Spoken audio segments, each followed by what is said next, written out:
오늘 우리가 읽은 본문을 보면 사도 바울이 예루살렘에서 자기를 죽이겠다고 하는 사람들 속에서 구사일생으로 살아났습니다. 그리고는 천부장이 이 사람을 따로 떼어놓았다가 그리고는 사내들인 공회에 이 사람을 갖다 놓습니다. 사내들인이라고 하는 이 회의는 비록 로마 식민지 하에 있었지만은 유대인들이 구성한 최고회의입니다. 국회 같은 거라고 생각해도 괜찮습니다만은 그러나 국회 성격만은 아닙니다. 사법부의 성격도 가지고 있는 이 70인의 그 사회 최고의 제사장이라든지 율법학자라든지 이런 최고의 지도 그룹이 형성하고 있는 회의인데 여기에서 사형까지 내렸습니다. 그러나 사실은 로마 치하에서는 사형을 집행하지는 못했습니다.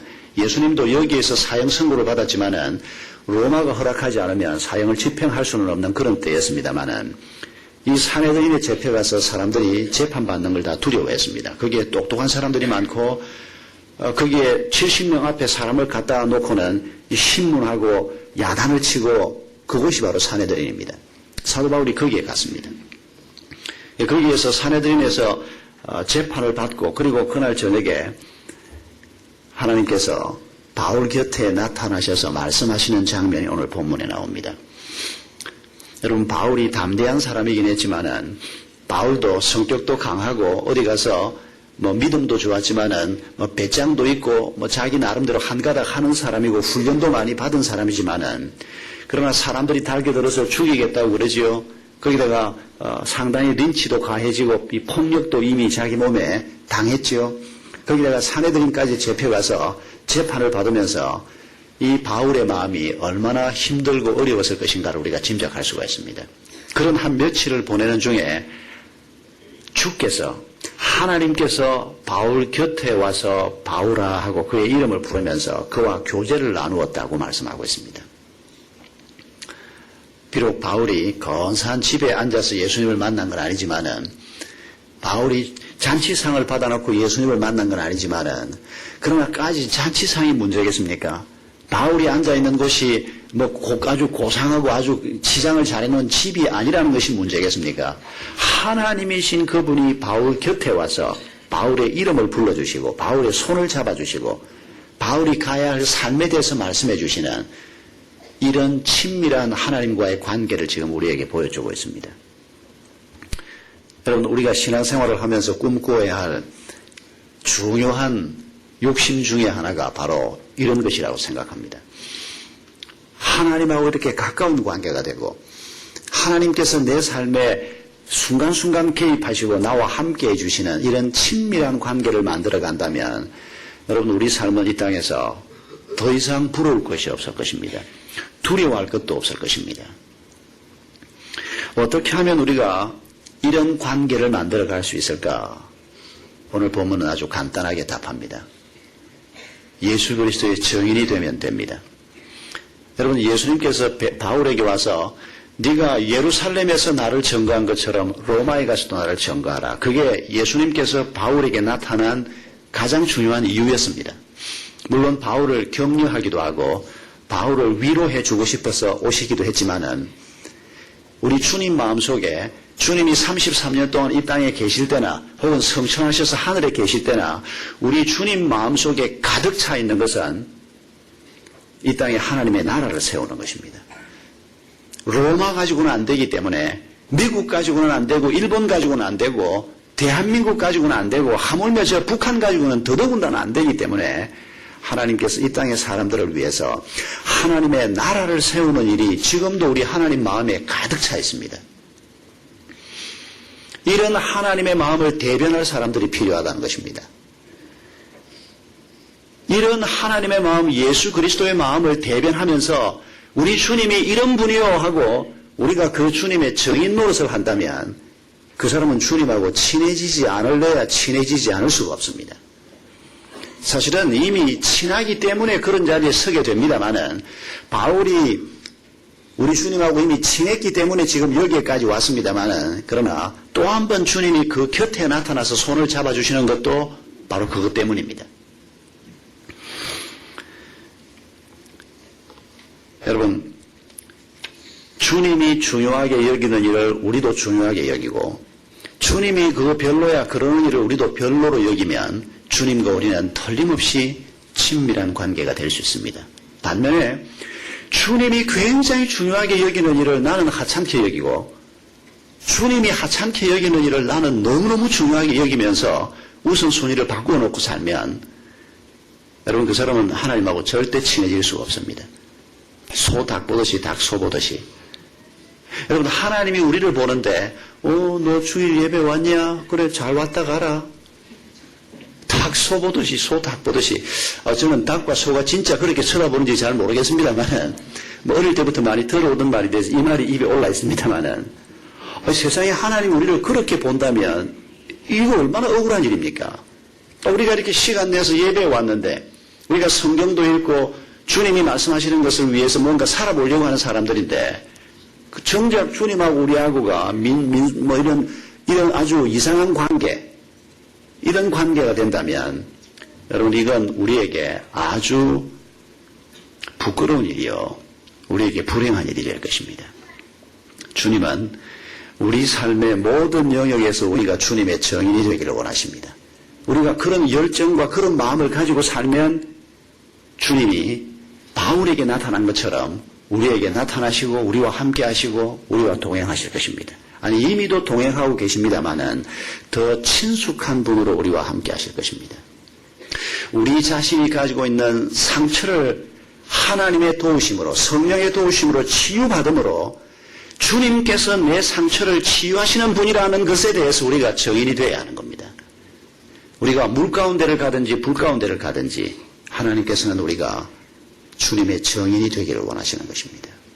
이런 삶을 살면 주님하고 급속도로 가까워지지 않을 수가 없습니다. 우리가 그런 삶을 꾸준히 나아가면 하나님하고는 안 친해질 수가 없습니다. 이런 정인에게 필요한 것이 무엇인가 하는 것을 오늘 본문에서 몇 가지로 보여줍니다. 그러니까 하나님하고 친해지는 사람에게 필요한 것들, 이런 것들을 바울을 통해서 몇 가지를 보여줍니다. 먼저 진리에 대한 열정입니다. 바울이 사내들인 앞으로 끌려갔습니다. 그리고 그 사내들인에서도 그거 70명의 제사장, 율법학자, 바리새파, 사두개파 이런 쟁쟁한 인사들이 거기 와 있습니다. 우리 사회로 말하면 우리 사회의 최고 엘리트들 한 70명이 거기 와서 앉아있다 그렇게 생각하면 됩니다. 단순히 정치 지도자들이 아닙니다. 이 사람들은. 그때는 재정일치 시대이기 때문에 사회 중요한 지도자들이 거기에 다 와 있다고 생각하면 됩니다. 이 사람들을 향해서 사도 바울이 여러분 그런 자리쯤 가면 막 쫄아들어가지고 뭐라고 말해야 되나 싶고 그냥 저 똑똑한 인간들 앞에서 내가 뭐라고 말을 해서 뭘 할까? 빨리 지나갔으면 좋겠다. 여러분 그런 마음이 들기 딱 십상일 텐데 여러분 바울이 그 사람들을 바라보면서도 이 사람들에게 내가 예수 그리스도 얘기를 한마디라도 해야 되겠다. 이런 진리에 대한 놀라운 열정을 그가 가지고 있는 것을 볼 수 있습니다. 여러분 우리 자신과 한번 비교해 보십시오. 우리가 하나님의 말씀을 좀 더 알고 하나님의 진리에 대해서 구원에 대해서 우리가 열정을 품기 시작하면 우리에게 그렇게 큰 파도처럼 몰려오는 열등감이나 세상 것에 대한 이런 문제들이 우리 속에 있는 이 하나님의 말씀에 대한 열정, 진리에 대한 열정으로 넉넉하게 넘어설 수 있다는 것을 바울이 지금 보여주고 있는 겁니다. 여러분 우리가 여러 가지 문제들을 안고 있는 사람들입니다. 그러나 그 문제로 인해서 위축되지 않는 자로 우리의 길을 가야 합니다. 여러분 우리에게 필요한 것은 진리에 대한 열정입니다. 구원에 대한 열정입니다. 예수 그리스도의 이름에 대한 열정입니다.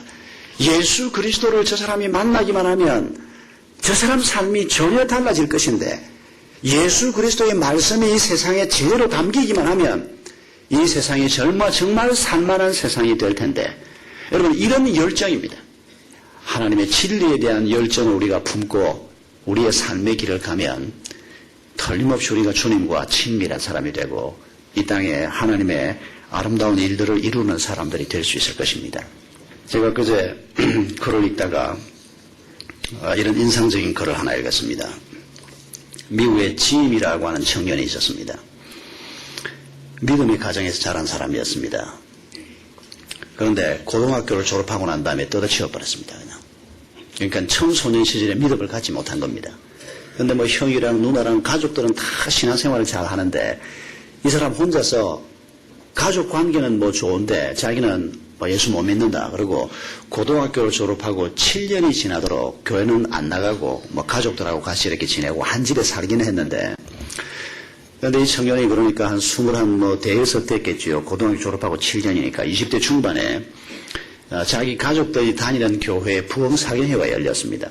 그런데 온 가족들이 같이 안 사는 가족들도 이번 부흥사경회에 같이 가자 그러고 저녁을 먹고 같이 가는데 자기 보고 가자 그럴까 봐서 밥 먹고는 얼른 숨어버렸답니다. 그랬더니 아니야 다를까 7년 동안 해봐도 잘 말을 안 들으니까 엄마 아빠도 그냥 포기 상태고 돌아올 때가 되겠지 그렇게 생각을 하고 있는데 가족들이 다 그냥 교회로 가버렸습니다. 그런데 윌리스라고 하는 셋째 형이 있었는데 하나님께서 셋째 형 마음에 동생에 대한 영적인 부담을 막 심어주었습니다. 그래서 이 형이 다른 가족들은 갔는데 이 형이 동생을 찾아서 막 왔다 갔다 아래 위층 내려갔다 보니까 현관 뒤에 숨어 있더라 합니다. 그 현관 문 이렇게 딱 닫아놓으면 그 뒤에 숨어 있으면 발견하기가 어렵지 않습니까?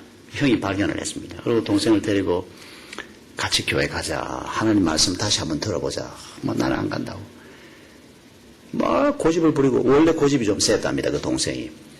근데 이 형이 그 고집 부리는 동생을 보면서 너무 안타까워서 눈물을 글썽글썽하면서 짐, 이 길로 가야 해. 오늘 밤에 한 번만 가보자. 막 눈물을 흘리면서 형이 얘기를 하니까 이 고집쟁이 동생이 그 형을 보고 그냥 아이고 내가 오늘 한 번은 가야 되겠다. 안 갔다가 오늘 형이 이거 지도 안 가고 앉아있고 이거 뭐 계속 울고 이러면 이거 난처하지. 그래서 아유 형 울지마 울지마. 오늘은 같이 가겠다고. 그래가지고 따라갔다는 겁니다. 그러니까 이미 늦어가지고 자리가 없고 요 앞에만 이렇게 딱 비어있더라는 겁니다. 그 예배 중간인데 형이 기어이 자기를 끌고 맨 앞에까지 와서 앉았답니다. 그런데 이날 밤에 하나님께서 짐 답선이라고 하는 이 사람 마음을 쳤습니다. 얼마나 앞에 앉아서 울어놓았던지 강사가 보니까 젊은 20대 청년이 맨 앞자리에 앉아서 막 펑펑 울고 있으니까 설교가 끝나고 난 다음에 강사가 기도를 하고 자네 이름이 뭔가 지임입니다. 여기 좀 나오라고. 지금 7년 만에 교회를 나온 사람 앞에 세워놓고 오늘 밤에 하나님께서 당신에게 무슨 일을 행했는지 좀 얘기를 좀 하라고. 7년 만에 교회를 나가서 그 엄마 아빠 있고 형제들 다 있는 그 교회 전체 앞에 서서 펑펑 울면서 이 사람이 자기가 왜 교회를 떠났으며 그리고 오늘 어떻게 해서 오게 됐으며 형이 울면서 자기를 가자고 해서 따라왔는데 오늘 밤에 자기의 이런 일이 생겼다고. 이분이 목사가 됐습니다. 그런데 사실 짐 답선은 미국에서 그렇게 알려진 목사는 아닙니다. 그러나 이분이 목사가 되고 믿음의 가정을 꾸리면서 이분 아들이 제임스 답선이라고 하는 유명한 목사님입니다. 지금 미국에서 가정사역자로 이름이 굉장히 많이 알려져 있는, 전 세계 이름이 알려져 있는 목사님입니다. 아마 이분의 책 중에서 여러분도 읽은 분들이 들어있을 겁니다. 정말 명문 가정을 이분이 만들었습니다. 하나님께서 그 가정에 그렇게 축복을 주셨습니다. 그런데 어디에서 시발이 됐는가 하니까 그 셋째 형 윌리스의 마음, 그 하나님 안 믿겠다고 하는 동생을 보면서 안타까워하는 그 열정, 구원에 대한 강한 열정, 이걸 하나님이 형의 마음에 주어서 부모도 지금은 이제 포기를 하고 있는데 그 형의 마음을 통해서 하나님이 한 사람을 세우고 그 다음 대에 미국을 살리는 사람, 아니 제임스 답선은 세계를 살리는 사람이라는 평가를 듣는 그런 귀한 하나님의 종입니다. 여러분, 하나님께서는 우리에게 이런 열정을 주시면서 하나님하고 친밀한 사람이 되기를 원하십니다. 우리가 무엇에 열정을 가지고 사는지 여러분 한번 생각해 보십시오. 우리가 바둑을 한번 다 잘 두어보고 싶다. 우리가 열정을 갖는 거 있지 않습니까? 이런 열정들에 비해서 구원에 대한 열정, 진리에 대한 열정, 이런 것들이 내 마음속에 얼마나 있는가 이걸 점검해 봐야 하는 겁니다. 이 열정이 우리에게 부족하면 하나님하고 나하고는 소 닭 보듯이 닭 소 보듯이 이렇게 된다는 겁니다. 주님은 우리에게 바로 그런 열정을 심어주기를 원하시는 것입니다. 목장 모임에 가는 열정이 있어야 합니다. 거기 가야 우리가 마음을 열고 함께 얘기를 나누고 거기에서 우리가 함께 하나님의 나라를 꿈꾸면서 동역자들을 함께 얻게 되고 여러분 그런 열정 없이 신앙생활 하시면 여러분 우리에게 너무도 소중한 것들을 잃게 됩니다. 하나님하고의 거리가 좁혀지지 않을 겁니다. 하나님하고의 거리를 좁혀가는 중요한 방법들이 교회가 절대로 100가지 일을 다 잘한다는 뜻은 아닙니다만은 또 교회가 하자는 거 여러분이 절대 다 할 수도 없습니다. 어떻게 새벽 기도를 다 나오고 일주일에 강좌가 10개, 20개 열리는데 그 중에 3개, 4개를 여러분이 어떻게 하겠습니까? 그러나 기본적인 건 꼭 하셔야 됩니다. 그 기본이 우리 주일 예배를 여러분 목장 연합 예배라고 이름을 붙여놓은 거 아시죠? 그러니까 목장에 모이는 그게 우리의 교회입니다, 지금. 그 목장 예배, 목장 모임이 있고 주일 모임은 그 목장들이 함께 모이는 예배다. 이런 개념으로. 그런데 목장 모임은 안 가고 여기만 오시는 분은 연합 예배가 아니고 혼자서 지금 각계전투하고 다니시는 겁니다, 지금. 이게 기본이라고 지금 말씀드리는 겁니다. 우리가 한 10여 명이 함께 모여서 거기에서 교제를 나누고 거기에서 서로 격려받고 거기에서 서로 기도 제목을 나누고 여러분 이건 하나님의 축복의 통로입니다. 거기에서 우리가 구원을 위해서 기도하고 내 친구의 구원을 위해서 기도 부탁을 하고 여러분 한 사람이 예수 그리스도를 만나는 사건은 그의 삶을 송두리째 뒤집어 놓는 엄청난 사건 아닙니까? 이런 것들을 우리가 열정을 품고 나아가기를 주님이 원하시는 것입니다. 그런 사람에게 주님은 순간순간 찾아오실 것입니다. 바울을 찾아오신 것처럼 순간순간 찾아오시고 손을 붙잡아 주시고 우리의 귓가에 주님의 숨결이 들릴 정도로 우리에게 말씀하시는 것을 느끼게 될 것입니다. 주님께서 이런 삶을 향해서 나아가라고 우리에게 말씀하셨습니다. 그리고 이런 삶을 향해서 나아가는 사람에게 평강이 있을 것이라고 약속하셨습니다. 이런 삶의 길을 가는 사람들을 통해서 황무지 같은 세상이 전혀 다른 아름다운 꽃이 피는 세상으로 바뀔 것이라고 약속하셨습니다. 오늘 우리의 가정과 우리의 상황이 황무지 같을지라도 주님하고 친밀해지고 주님과 주님에 대한 정인이 되고 우리가 이런 진리에 대한 열정을 가지고 살면 바로 우리에게 이 일이 벌어질 것입니다.